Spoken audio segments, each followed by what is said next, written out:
This is the third part of lecture 12, where we will be talking about recycling of composites.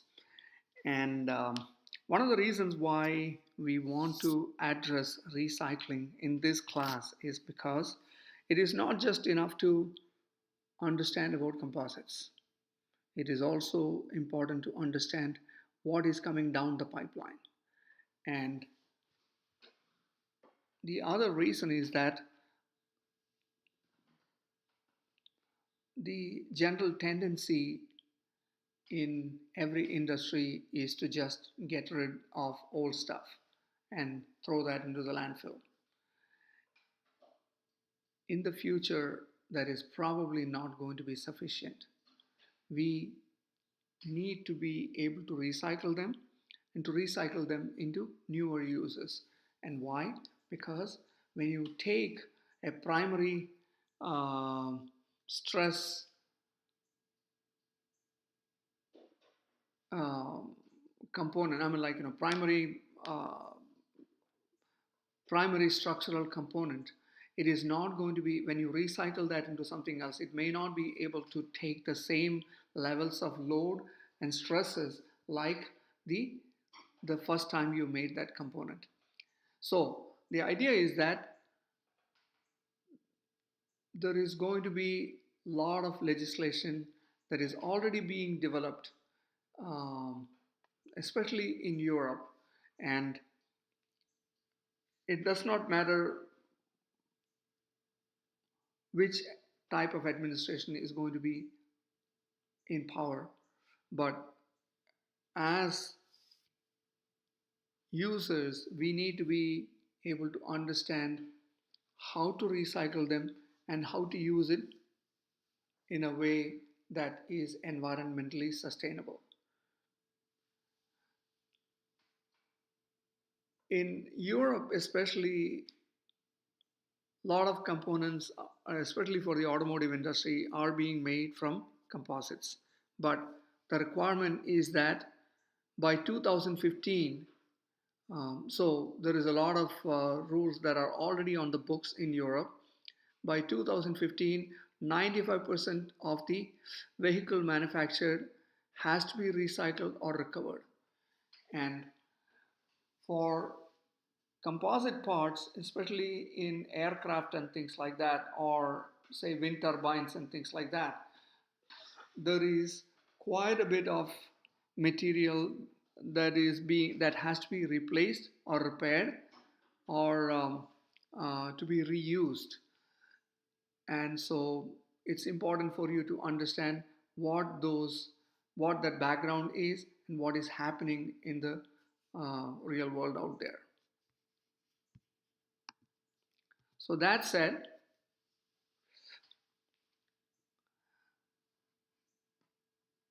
the use of composite materials, especially in certain industry,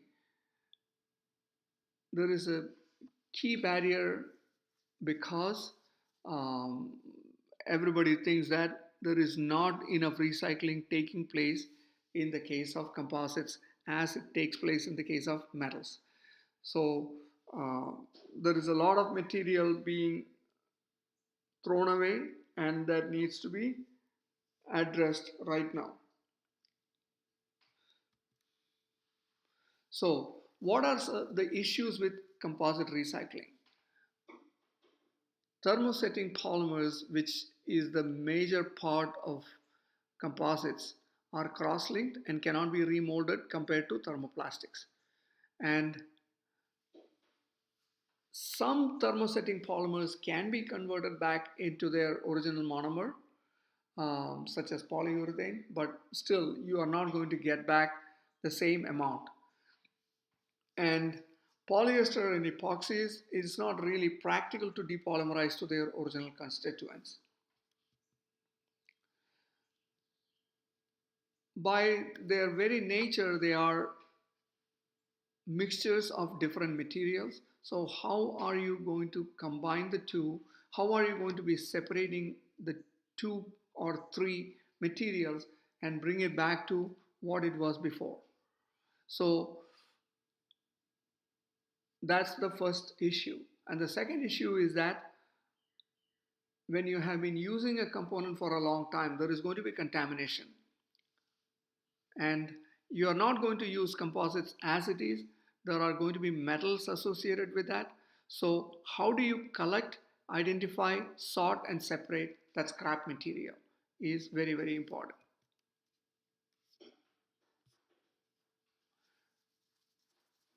So, what are the levels of preference for composite waste management? So, the first thing that you could do is to prevent use of excess material at source during the manufacture. Then if you have a component that is damaged or has some issues with it, you try to reuse it or repair that product. And the third kind is to recycle the material. And fourth one is to burn that material and you recover the energy, um, and it can be done with or without energy recovery. And the final type is to just throw the material into the landfill.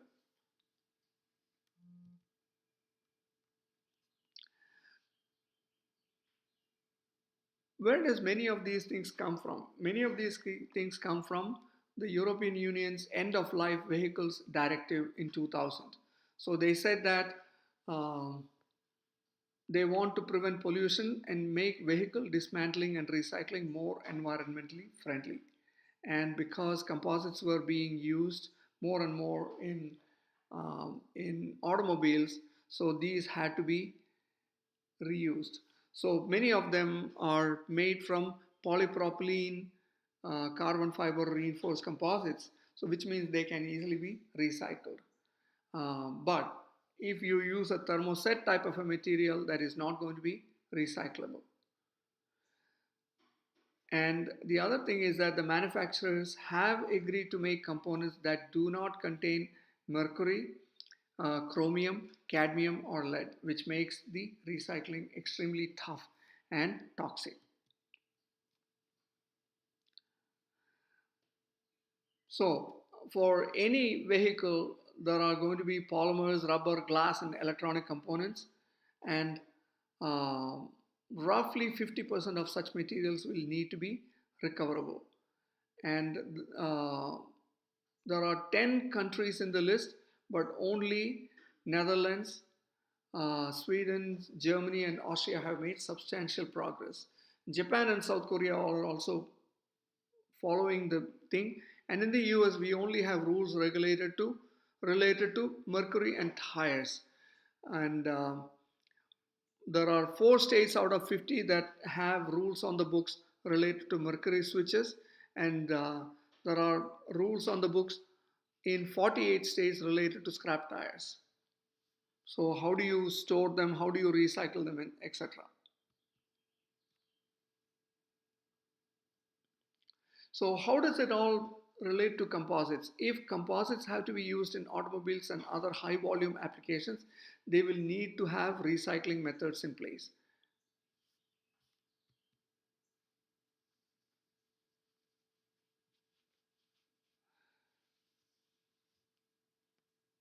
Only 5% of the vehicle may be disposed of in a landfill. And from 2007, it is a responsibility of the vehicle manufacturer to dispose of a vehicle. And similar rules may or may not be imposed in the US. And right now, with the current administration, I'm not really sure how much will be discussed, but I think as responsible users and producers of these materials, we need to be able to have these things at least in the back of our mind about how these things are going to control what we make, how we make it, and how we recycle. So, what are the recycling processes that are there for thermoset composites? So, let me talk about, I mean, thermoplastics, it's very easy to recycle. You just pre-melt it and put the whole thing back together, you can do the recycling. But in the case of thermosets, you have a lot of issues with it. So, what are the recycling processes? You can mechanically recycle. So you break it up into those parts, you get powdered fillers, and you have fibrous products.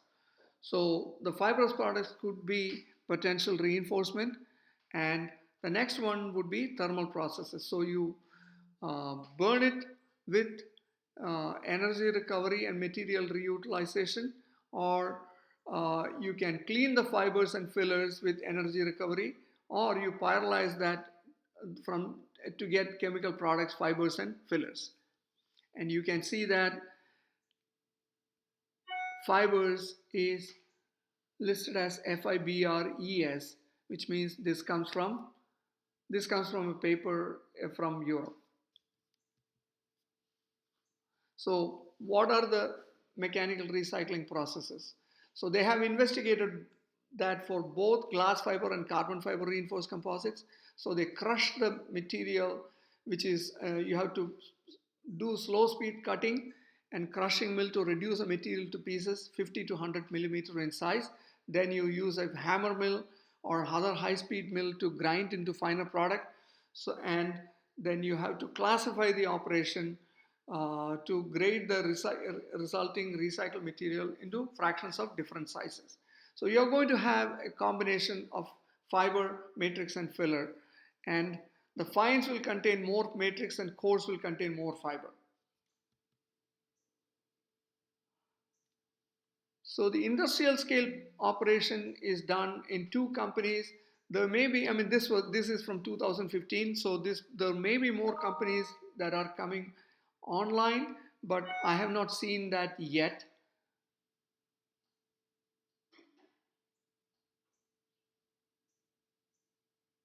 Okay, so you can do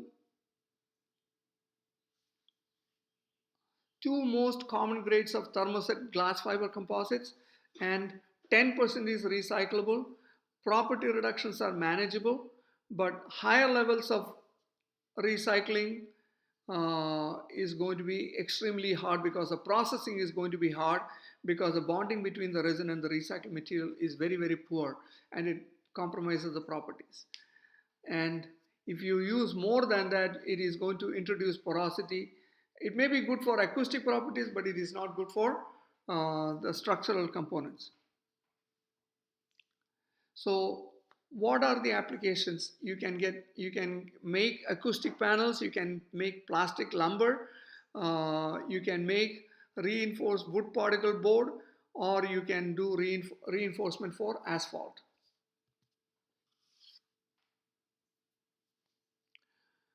You can do some energy and material utilization by burning the material, because thermoset polymers have some calorific value and they can be burned for energy.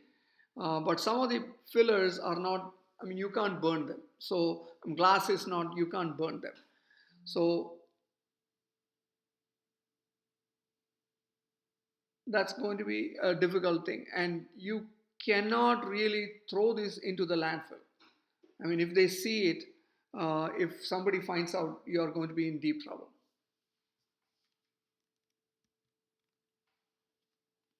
You can burn the scrap composites in cement kilns, but what happens is that, especially uh, if you have glass fibers or boron, etc.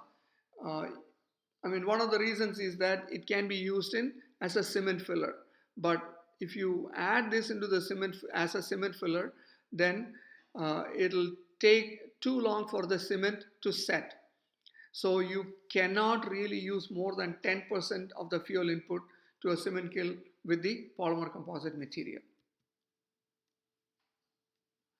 If you can combine that with coal in a fluidized bed combustor, um, you can help to reduce the sulfur emissions, because the calcium carbonate in the composite will absorb oxides of sulfur from the combustion.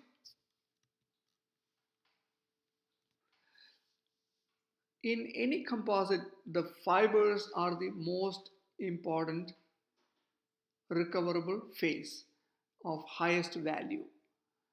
So you can do a fluidized bed process, where University of Nottingham has developed a process for recovering the glass and carbon fiber, and what they do is they break it up into small particles and then they feed it into a fluidized bed, um, and then they use hot air and they fluidize that material, and they recover the fiber, filler, and matrix.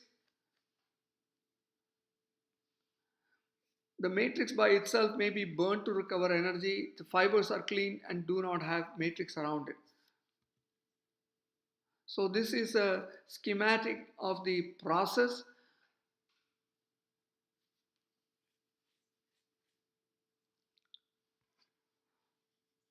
And you get some scrap FRP, uh, which you can't do anything about, but there could be other ways of recovering the energy and the filler particles.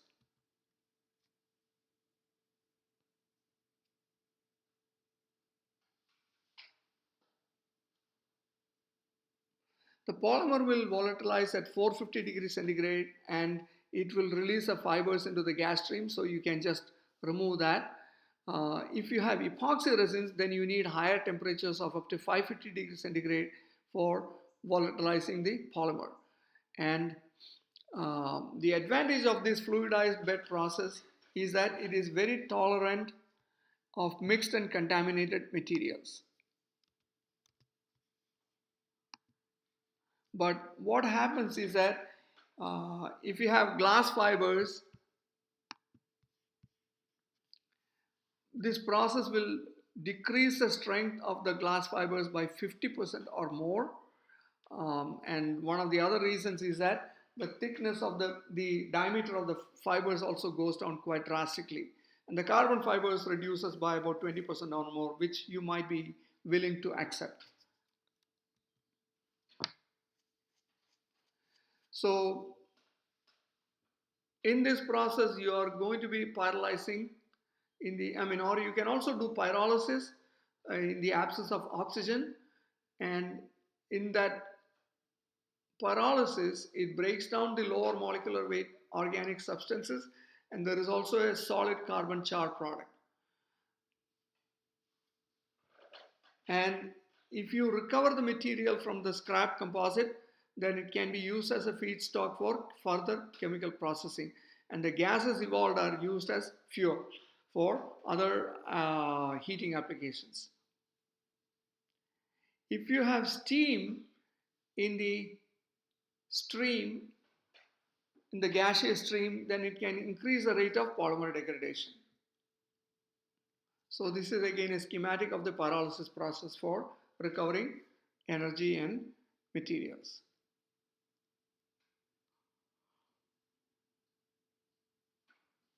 So this process was developed at University of Nottingham, and I believe it is Stephen Anderson is the person. I mean, I think I have a paper that I might have posted, or there might be a paper that is there at the end of this presentation. Okay, so you can take a look at that and see. And read for getting more details about that.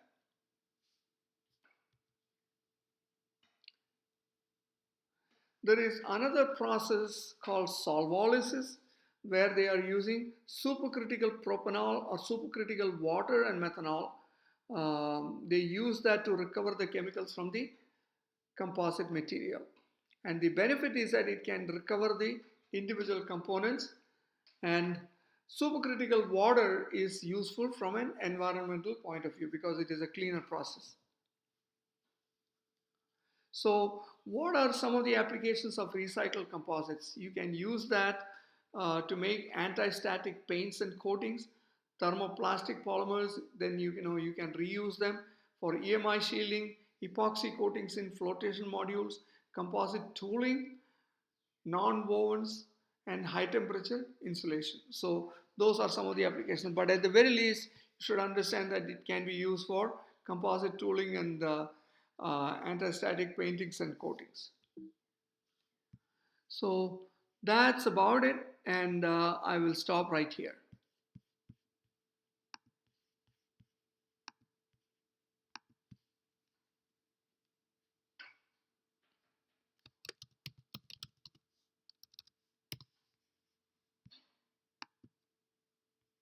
Ah.